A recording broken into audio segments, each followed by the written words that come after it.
Only revealed in 2005, the once top-secret 7 Days to the River Rhine allegedly exposed the Warsaw Pact plan to win a nuclear World War III against the NATO powers boarding the Iron Curtain during the Cold War.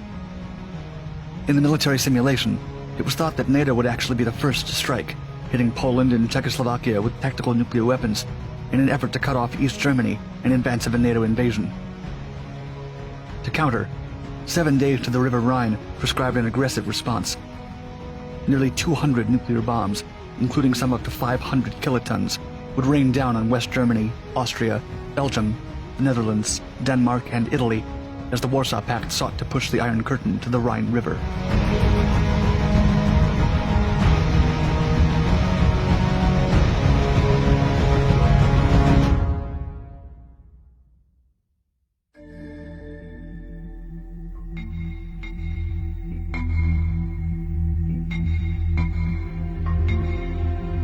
As a response to West Germany's integration into NATO, the USSR created its own military association, the Warsaw Treaty Organization, or Treaty of Friendship, Cooperation, and Mutual Assistance.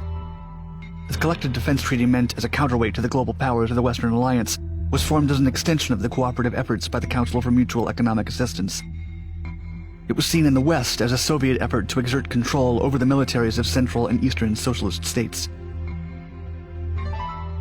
The 10 nations included in the pact were Albania, Bulgaria, Czechoslovakia, East Germany, Hungary, Poland, Romania, and the USSR. Both NATO and the Warsaw Pact spent 36 years fighting proxy wars to ensure that strategic policies were implemented by their respective members and allies. Each wanted to maintain their separate spheres of influence on the international stage without actually engaging in direct war with each other.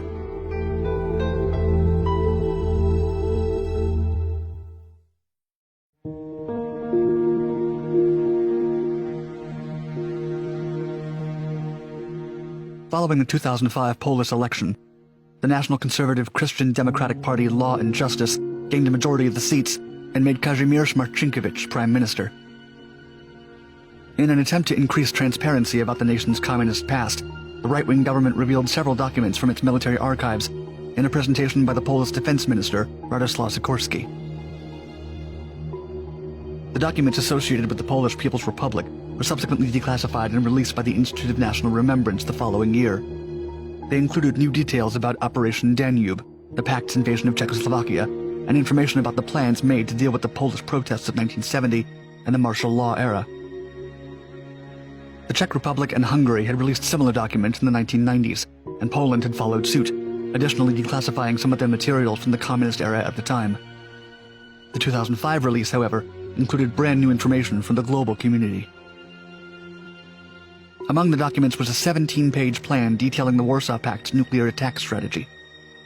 The report was first rediscovered by historian Peter Lunak from NATO's information branch in Brussels while researching declassified documents in Prague's military archives.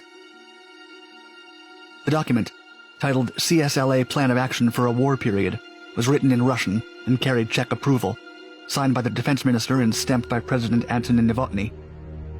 It includes a map detailing retaliatory plans against Western Europe for a nuclear strike.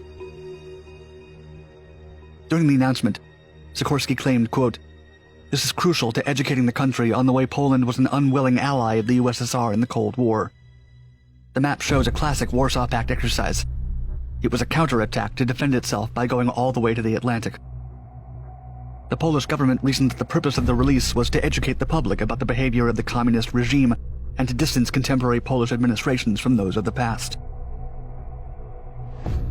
It was also revealed that the plan was considered a viable option for retaliation up to 1986, when the Berlin Wall fell. Furthermore, it was not entirely eschewed until 1990, when Václav Havel was elected Czech president. The exercise, dated 1979, detailed the tactics for a war instigated by NATO. Unlike most scholars who believed that any first strike would quickly lead to total nuclear war, the Warsaw Pact optimistically assumed that a ground battle would still be fought after the atomic bombs were dropped. Against Western conventional wisdom, which feared an attack from the Soviet Union, the plan assumed NATO would launch the first strike. Poland's Central Military Academy commander Waldemar Wojcik spoke to how things were seen from the communist side, quote, "This was an exercise based on the assumption of a NATO attack. The doctrine of the day was that the Warsaw Pact countries were peace-loving. I visited the Pentagon in 2001 and was shown maps that were the mirror image of this.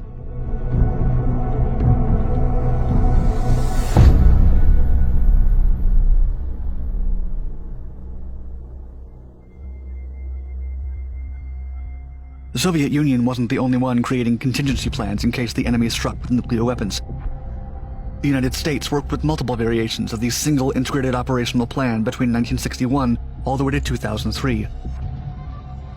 Unlike the Warsaw Pact scenario, this plan left a range of target options and launch procedures to the President of the United States. It allowed the consideration of strategic bombers, intercontinental ballistic missiles, and submarine ballistic missiles.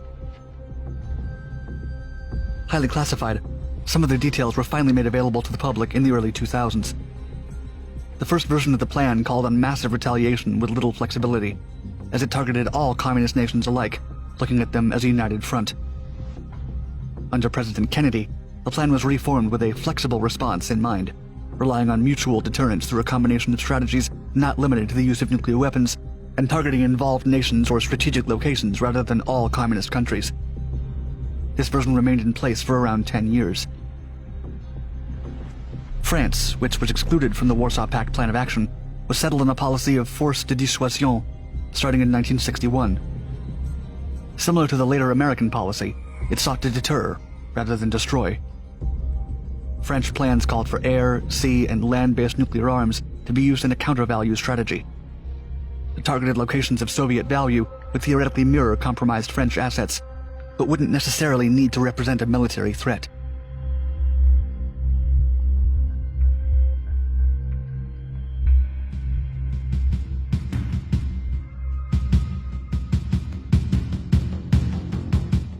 Describing 7 days to the River Rhine, Radoslaw Sikorski stated, quote, "The objective of the exercise on this map is to take over most of Western Europe, all of Germany, Belgium, and Denmark."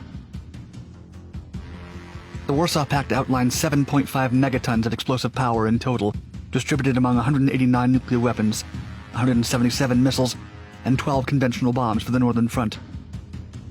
The largest of the nukes intended for the operation had massive yields of 500 kilotons, and the plan called for new central and southern fronts as well. 7 days to the River Rhine assumed the war would be started by NATO launching a first nuclear strike against Polish cities along the Vistula River, and against Czech towns to prevent the Soviets from sending troops to East Germany. Allegedly, the attack against Poland would create a radioactive wasteland separating Soviet troops from Europe. Sikorski spoke of the intended effects of the plan on Poland, saying, quote, "This map is a moving and shattering personal experience. It shows that the Polish army was being used to participate in an operation that would have resulted in a nuclear annihilation of our country. Over 2 million Poles could have been under nuclear threat in a theoretical scenario. The USSR would retaliate with strikes against West Germany, Belgium, the Netherlands, Denmark, and Italy. Vienna would be wiped out by a 500 kiloton bomb, followed by the Italian cities of Vicenza, Verona, and Padua. Austria would be taken over by Hungary. West Germany would lose Stuttgart, Munich, and Nuremberg, and then be invaded by Czechs and Hungarians. The Danish cities of Roskilde and Esbjerg would also be razed. Roskilde would be targeted for its size, proximity to Copenhagen, and cultural value. Esbjerg would be targeted to prevent the use of its harbor. In case Denmark fought back or resisted a takeover, the German cities of Hanover, Hamburg, and Wilhelmshaven would all be nuked. A reinforcement of the plan would have also called for 2 nuclear bombs to fall in Copenhagen. Additionally, the Netherlands would suffer the loss of Amsterdam, The Hague, Rotterdam, and Utrecht. Belgium would lose the strategic city of Antwerp, and the city of Brussels, where NATO's headquarters are located, would be made non-existent. Finally, the plan called for smaller tactical nukes to target command posts, army bases, airfields, ammunition storage sites, and even communication centers. Western Europe, and by extension NATO, would be devastated in a matter of days.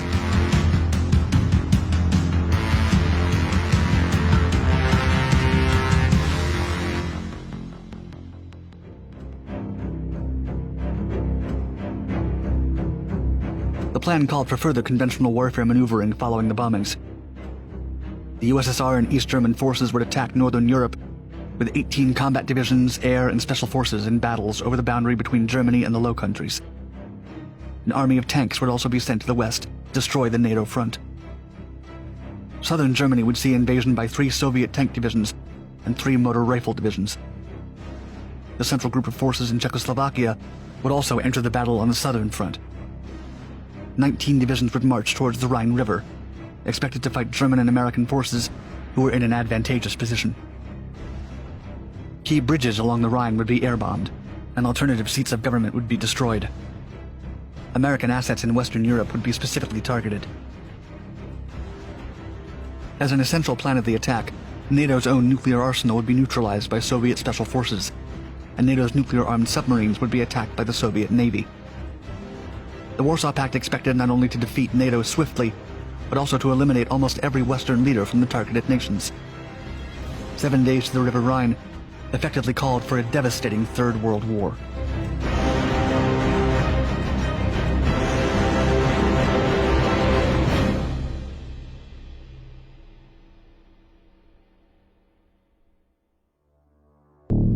Sparking interest from critics, academics, and military experts, the 7 days to the River Rhine plan notably excludes France and the United Kingdom from its nuclear considerations against NATO. Several theories have been laid out as to why these nations are absent from the plan. Still, the most popular theory holds that their exclusion is meant to reduce the likelihood of retaliation from these countries, both of which had significant nuclear arsenals at the time. Furthermore, it's been considered that France's reduced involvement in NATO could have saved the country from the Warsaw Pact's military considerations. President Charles de Gaulle had withdrawn France in 1966 from the integrated military command structure. Although the country remained a full member and active participant in the organization, the move kept France out of committees such as the Nuclear Planning Group. NATO forces were temporarily removed from their territory, and France also briefly left NATO commands. Yet French forces remained in West Germany, and NATO still considered that the French would participate in a joint response in case of a Warsaw Pact attack. Perhaps the Soviets hoped that the French would be dissuaded from participating if the attack began from NATO's side, and the conflict stayed outside of their territory. It's been speculated that keeping the United Kingdom out of the action could have been meant to motivate the British into acquiescing to some sort of peace treaty before the conflict escalated any further, and as a way of concentrating efforts on closer targets, thereby limiting how much the Soviets stretched their forces and made themselves vulnerable. This theory has been criticized for relying on a scenario of naivete by the Soviets. While Polish leadership was aware that revealing these military plans could anger Russia, as the former ally was not consulted about the release, Polish Prime Minister Kazimierz Marcinkiewicz expressed hope that it would not have such an effect, saying, quote, "The future should be built on the truth about the past. If the truth is damaging to international relations, that's a bad thing. I'm sure this will not spoil our relations with Russia."